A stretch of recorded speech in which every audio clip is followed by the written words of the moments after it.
You know those feel-good graduation movies where the underdog finally makes it, and the whole family cries in the crowd holding signs, flowers, and balloons? Yeah, I didn't get that.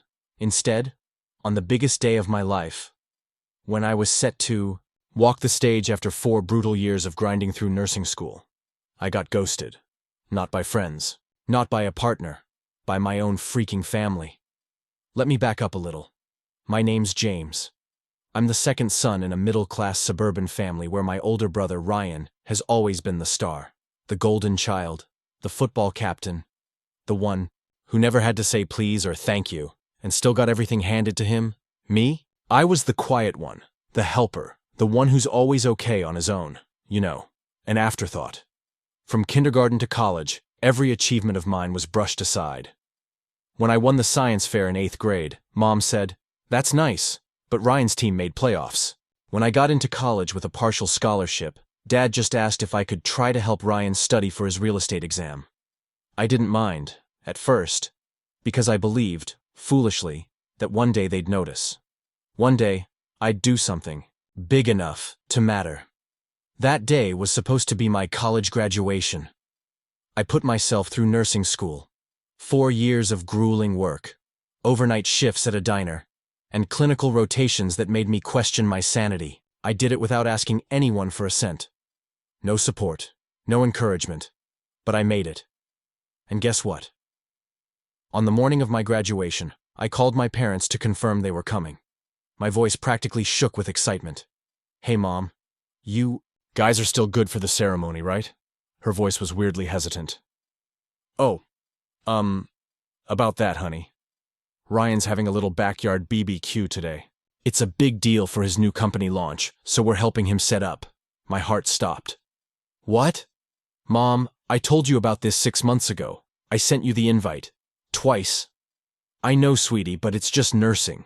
It's not like becoming a doctor or something really prestigious, I swear to God I saw red. Just nursing? They didn't even apologize. Didn't ask if they could make it after. Didn't say they were proud. Just brushed it off like I'd graduated from a 6-week online course in basket weaving. I hung up, and I walked that stage alone.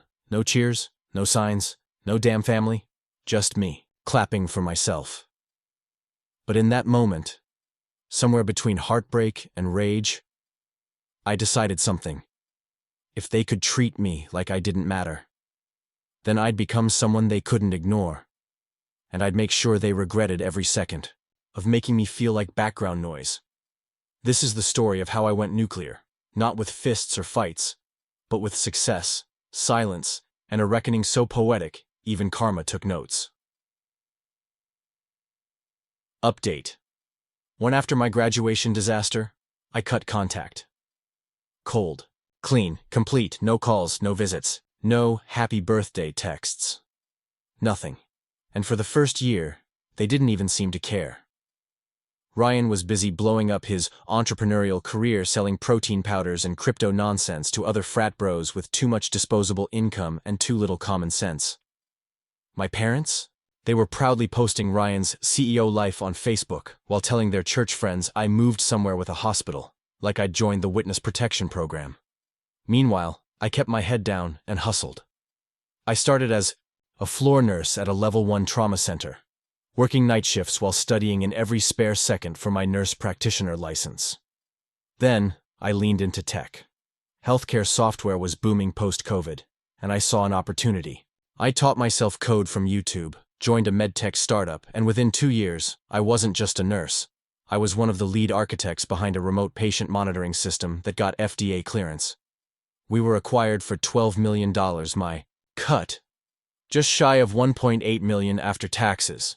I didn't post about it, didn't brag, didn't tell a soul.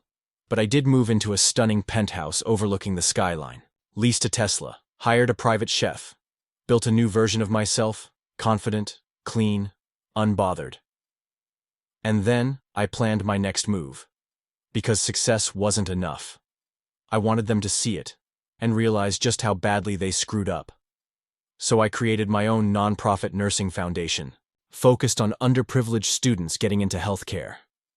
I called it The JL Initiative. Guess who I hired as a marketing firm to handle PR, Ryan's floundering agency? Oh, he didn't recognize the name at first. My rep set up the meeting, and his team jumped on it, desperate for a big client. When Ryan walked into that boardroom and saw me sitting at the head of the table in a tailored navy blue suit, the look on his face was delicious. He opened his mouth. "James?" I smiled. "CEO, James. Good to see you. Update." Ryan took the contract.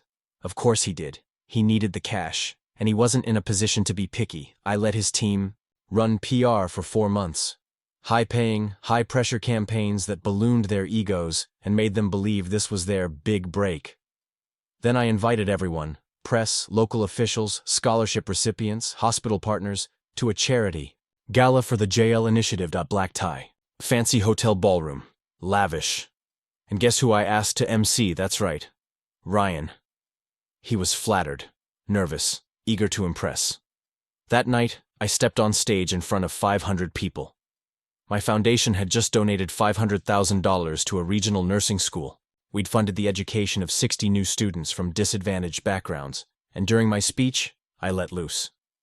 I told the crowd how I grew up being invisible, how my parents told me my career wasn't real, how I stood alone at my own graduation because my family thought a backyard BBQ was more important than my future. The crowd gasped. I didn't say names, but I didn't have to, because Ryan was sitting right there, red-faced, squirming, sweating through his overpriced tux. After the speech, the video went viral. Millions of views. The headline? Nurse-turned-tech CEO dedicates fortune to students after family shunned his graduation. Local news. TikTok, LinkedIn, Reddit. Everyone was eating it up. The best part, Ryan's company lost 3 major clients the next week because everyone figured out who the brother was. Karma. Served ice cold. Update.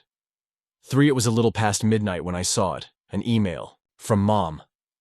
I hadn't seen her name in my inbox in almost 3 years. Subject line. "Please, James, your family needs you." I didn't open it right away. Instead, I stared at my screen for a full 10 minutes. My jaw clenched so tight it ached. Part of me wanted to delete it. Another part wanted to scream into the void. But the sickest part? I wanted to see them beg. So I clicked. "James, I know you're hurt. I know we made mistakes. But Ryan's in serious trouble. His company went under. There were lawsuits. His partners turned on him. The house is under foreclosure. He has nothing. We have nothing. We're about to lose everything. We know you're successful now. You don't have to forgive us, but please, help your family. You've always been the responsible one." My hand actually started shaking. The responsible one? The same. People who left me clapping for myself on my graduation day were now trying to hang the family's survival on my shoulders, like some twisted, ironic joke. My father emailed next. 3 lines. "We all have moments we regret. Don't punish your brother for being the favorite. It wasn't his fault. Please show some compassion." The audacity. Ryan was the reason they skipped my graduation. The reason they told me, "It's just nursing." The reason they laughed when I once mentioned I wanted to build something bigger than hospital shifts. But now, I was their lifeline. So, I didn't reply immediately. Instead, I watched. I watched Ryan's once proud Instagram disappear overnight. His sports car repoed. His influencer girlfriend dumped him on a live stream and revealed he'd been lying about everything. His clients dragged him on Reddit and LinkedIn. A Twitter thread titled "CEO Bro Crashes and Burns" hit 5 million views, even better. A clip from my gala speech resurfaced. It made it to national talk shows. One anchor even said, "This is what it looks like when the black sheep becomes the shepherd." I went viral. Again. And my parents? They were suddenly the villains in a morality play. The whole internet was watching. Facebook turned on them.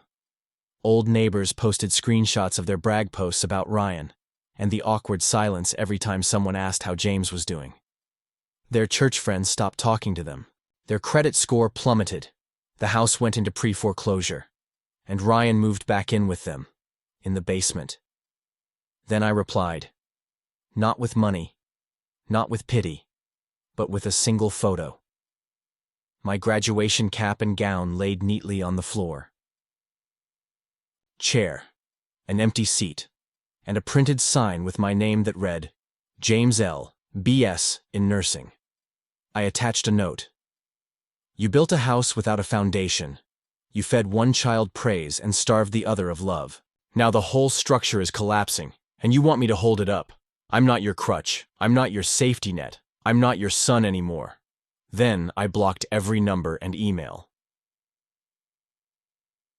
When they finally showed up, it was too late. 6 months later, I was invited to speak at a global health conference in Geneva.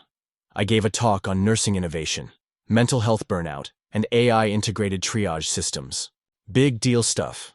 The audience? World leaders, scientists, CEOs. My name flashed on the screen. James L., founder and CEO, JL Initiative. As I stepped off the stage, a woman approached me in tears. She'd watched my gala speech. Her daughter had almost dropped out of nursing school because of parental pressure.